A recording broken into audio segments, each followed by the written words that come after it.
Bismillahirrahmanirrahim. Assalamualaikum warahmatullahi wabarakatuh. Alhamdulillahirabbil alamin wassalatu wassalamu ala asyrafil anbiya'i wal mursalin wa ala alihi wa sahbihi ajmain. Allahumma salli ala Muhammadin wa ala ali Muhammad. Subhanaka la ilma lana illa ma 'allamtana innaka antal alimul hakim. Rabbi shrah li sadri wa yassir li amri wahlul 'uqdatam min lisani yafqahu qawli wala haula wala quwata illa billahil aliyyil azim. Amma ba'd. Alhamdulillah, hari ini kita bersiaran lagi sahabat-sahabat semua. Hari ini kita akan membincangkan satu ayat, iaitu surah Hud ayat 23 hingga 24 daripada buku tafsir ayat-ayat perumpamaan. Jadi hari ini kita akan bincangkan ayat perumpamaan yang ke-16 dari buku tersebut, surah Hud ayat 23 hingga ayat 24. Kita bacakan. A'udzubillahi minasyaitonirrajim. Innalladzina amanu wa 'amilus shalihat wa akhbatu ila rabbihim ulaika ashabul jannah hum fiha khalidun.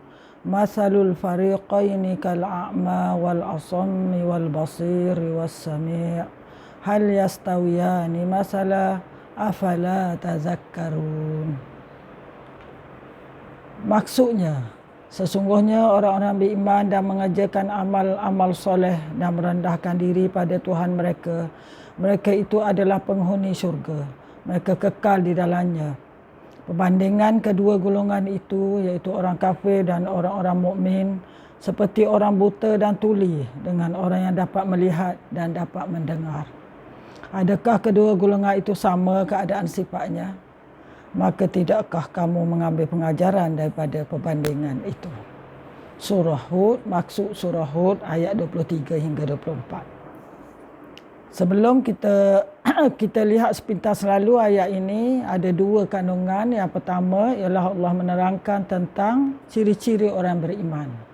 Tidak cukup hanya mengaku beriman, tetapi dia juga hendaklah mengerjakan amal soleh, amal-amal kebaikan yang terdiri daripada suruhan Allah dan meninggalkan larangan Allah, serta dia hendaklah melakukan amalan-amalan sunat, berupa kebaikan-kebaikan untuk diri dan juga untuk masyarakat, untuk ummah. Yang kedua, surah ini juga menerangkan ciri kedua orang beriman, iaitu wa akhbatu ila rabbihim, yang merendahkan diri kepada Tuhan mereka. Mengikut merendahkan diri kepada Tuhan ini, kalau kita lihat pendapat ulama tafsir, dia mengatakan ada 7 makna. Maknanya wa akhbatu ila rabbihim, ada 7 pengertian, 7 maksud. Yang pertama, kata ulama, iaitu contohnya ialah pendapat yang diriwayatkan dari Ibnu Abbas radhiyallahu anhuma mengatakan, yang pertama maksud akhbatu ila rabbihim ialah mereka yang takut kepada Allah, takut untuk durhaka dan takut kepada siksaan Allah. Yang kedua, mereka kembali kepada Tuhan. Ini juga menurut Ibnu Abbas juga, iaitu mereka yang kembali pada Allah Subhanahu Wa Taala, kembali mengikut ajaran Allah Subhanahu Wa Taala, taat dan patuh pada ajaran Allah Subhanahu Wa Taala. Yang ketiga, makna wa akhbatu ni merendah diri pada Tuhan, bermaksud ialah orang yang bertaubat kepada Allah, bertaubat daripada dosa-dosa yang telah dilakukan. Yang keempat, ini adalah pendapat Qatadah. Yang kelima, pendapat Mujahid mengatakan mereka yang tenang, yang sakinah, yang tenang, yang sabar, yang tenang dalam kehidupan mereka. Yang kelima, menurut Muqatil, dia kata makna wa akhbatu ila rabbihim bermakna orang yang ikhlas, Orang yang ikhlas sedang melakukan ibadah, tidak melakukan syirik. Ya, yang buat ibadah semata-mata kerana Allah. Yang keenam, maknanya ialah mereka yang khusyuk kepada Tuhan mereka. Ini pendapat Al-Farra, orang yang khusyuk. Maknanya khusyuk kepada Allah, khusyuk dalam ibadah, ya, mencari redha Allah Subhanahu Wa Taala. Dan yang ketujuh ialah mereka yang merendah diri pada Tuhan. Ini pun mengikut Ibnu Qutaibah, iaitu wa akhbatu, orang yang merendah diri pada Allah ialah orang yang merendah diri pada Tuhan, tidak durhaka pada Allah dan tidak sombong pada Allah, sentiasa mengikut syariat dan petunjuk Allah Subhanahu Wa Taala. Jadi sahabat-sahabat semua, wa akhbatu ila rabbihim tu ada 7 makna yang saya sebutkan tadi. Ya, maknanya orang beriman ni dia beramal soleh dan juga dia rendah diri pada Allah yang mengandungi 7 sifat. Merendah diri itu sendiri ada 7 sifat, iaitu takut, satu lagi kembali pada Allah, bertaubat, tenang, ikhlas, khusyuk dan berendah diri. Ya. Ciri ketiga orang beriman ialah iaitu balasan pada orang beriman ni, ulaika ashabul jannah. Mereka ini adalah orang-orang ahli syurga, akan dibalas dengan syurga. Hum fiha khalidun. Mereka ini akan kekal di dalam penghuni syurga dan akan kekal di dalamnya. Baik sahabat-sahabat semua, itu bahagian pertama, iaitu ayat 23. Sekarang kita akan lihat ayat 24. Masalul fariqaini kal a'ma wal asammi wal basiri was sami' hal yastawiyani masala afala tazakkarun.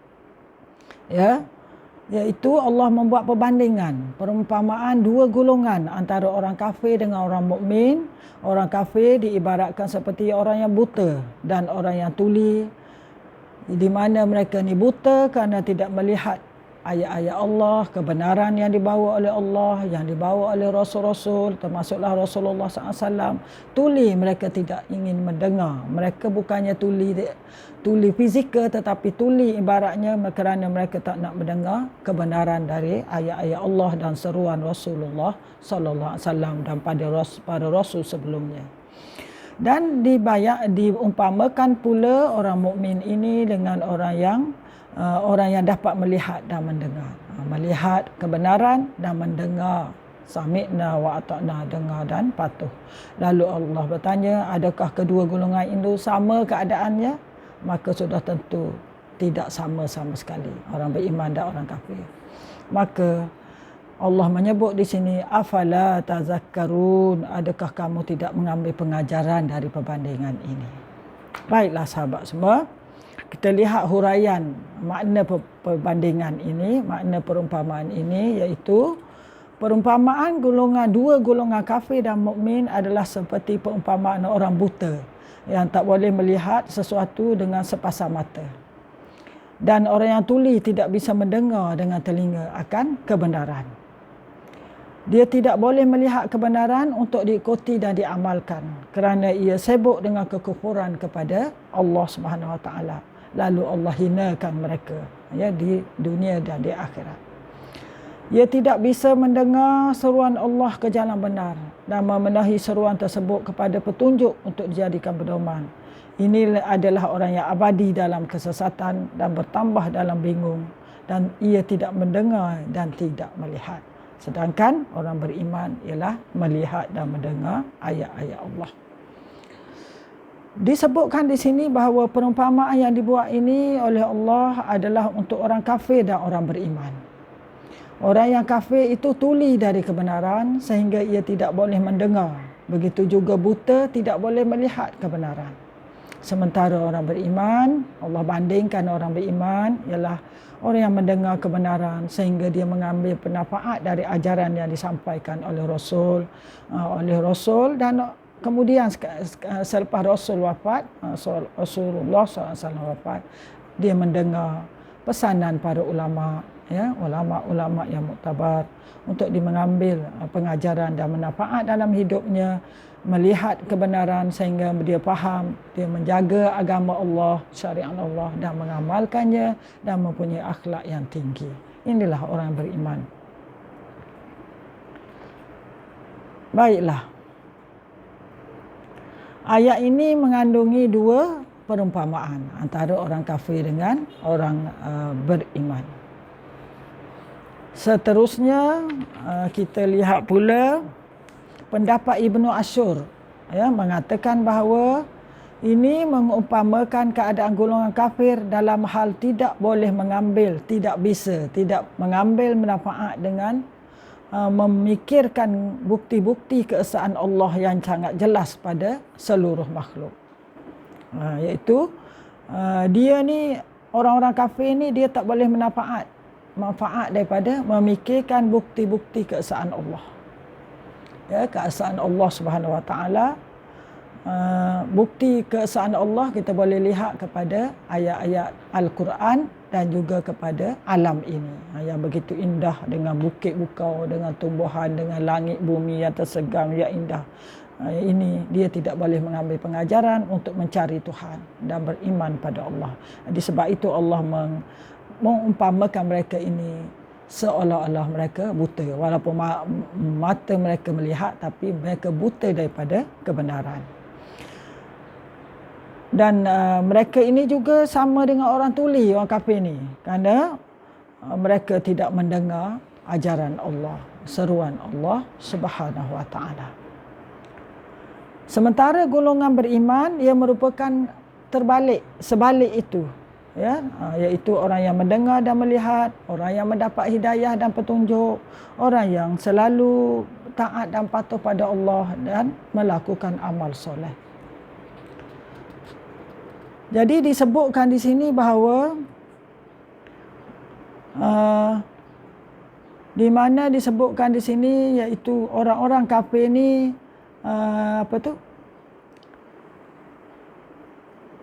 orang-orang kafir ni dianggap tuli dan bisu tu, iaitu dia tidak memahami tanda-tanda kekuasaan Allah melalui ilmu akal dan petunjuk ilahi, ya.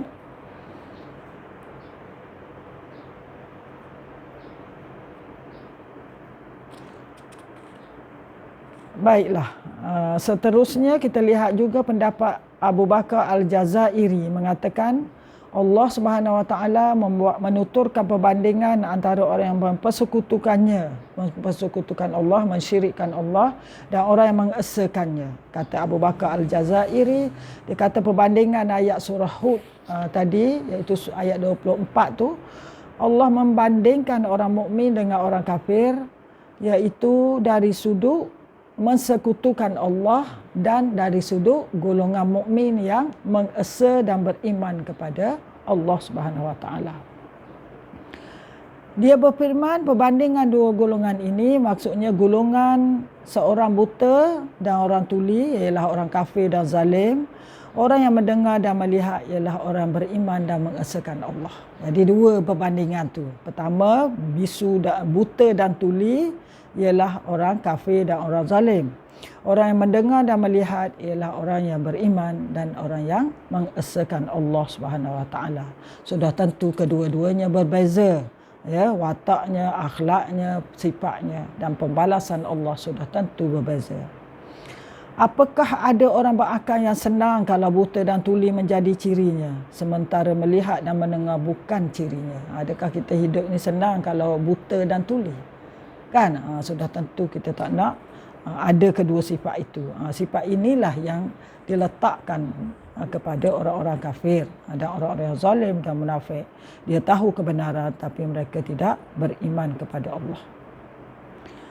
Lalu disebut ayat, maka tidakkah kamu mengambil pelajaran dari perbandingan itu, iaitu afala tazakkarun, apakah kamu tidak mengambil pengajaran dari perbandingan ini? Lalu Abu Bakar Al-Jazairi menghuraikan maksudnya, apakah kalian tidak mengambil nasihat dari perumpamaan itu?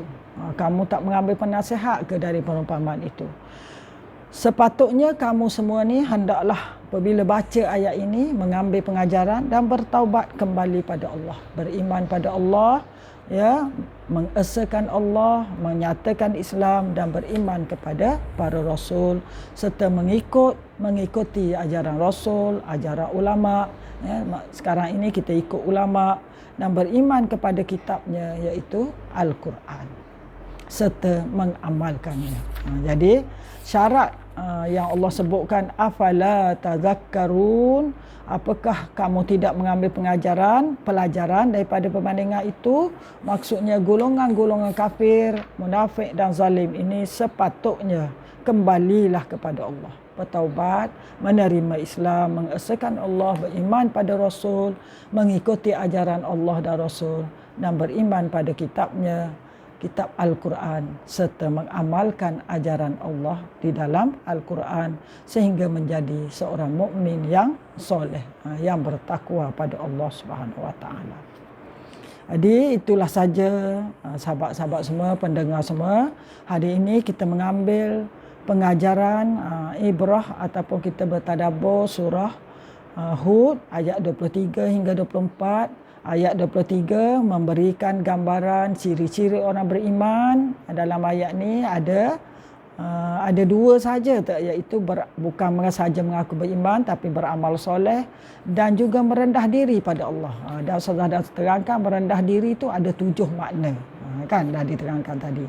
Dan yang kedua ialah Allah buat perumpamaan di antara orang mukmin dengan orang kafir. Orang kafir diibaratkan seperti orang buta dan tuli. Buta dan tuli dua-dua sekali itu. Sudah tentu kalau ditakdirkan kita jadi buta dan tuli itu sangat mengazabkan. Kan susah, tak dengar, dahlah tak nampak, tak dengar pula. Begitulah Allah bandingkan keadaan orang kafir yang tidak melihat kebenaran dan tidak mendengar kebenaran. Sementara orang mukmin Allah ibaratkan seperti, Allah umpamakan adalah orang melihat dan mendengar. Jadi wahai sahabat semua, marilah kita ambil ibrah di sini. Pengajaran tadabburnya ialah kita adalah orang mukmin. Jadilah kita dua sifat, iaitu kita selalu mendengar ayat-ayat Allah. Kita mendengar pengajaran-pengajaran daripada kuliah, ya, dari kuliah, dari masjid dan surau. Dan kita sentiasa melihat Al-Quran, membaca Al-Quran, melihat hadis, membaca hadis, mempelajari hadis dan mengamalkan hadis dan Al-Quran supaya kita menjadi orang yang beriman dan mengesahkan Allah Subhanahu Wa Taala. Marilah kita gunakan dua alat yang Allah beri yang utama ini, mata dan telinga, untuk melihat Al-Quran, hadis, melihat kebenaran, mendengar ayat-ayat Allah, ya, pelajaran-pelajaran daripada kuliah-kuliah dan juga daripada kitab penerangan yang dibawa oleh para guru-guru kita, para ulama kita yang ditinggalkan oleh Rasulullah SAW, iaitu Al-Quran. Jadi sekadar itu saja, segala yang baik itu adalah dari Allah Subhanahu Wa Taala, yang kurang daripada ustazah sendiri, ustazah mohon maaf di atas kekurangan, dan kita tutup dengan tasbih kafarah dan suratul As. Subhanakallahumma wa bihamdika asyhadu an la ilaha illa anta astaghfiruka wa atubu ilaik. Bismillahirrahmanirrahim. Wal 'asri innal insana lafi khusr illa allazina amanu wa 'amilus solihat wa tawasaw bil haqqi wa tawasaw bis sabr. Wa sallallahu ala sayidina Muhammadin wa ala alihi wa sahbihi ajma'in. Walhamdulillahirabbil alamin. Wallahu alam. Assalamualaikum warahmatullahi wabarakatuh.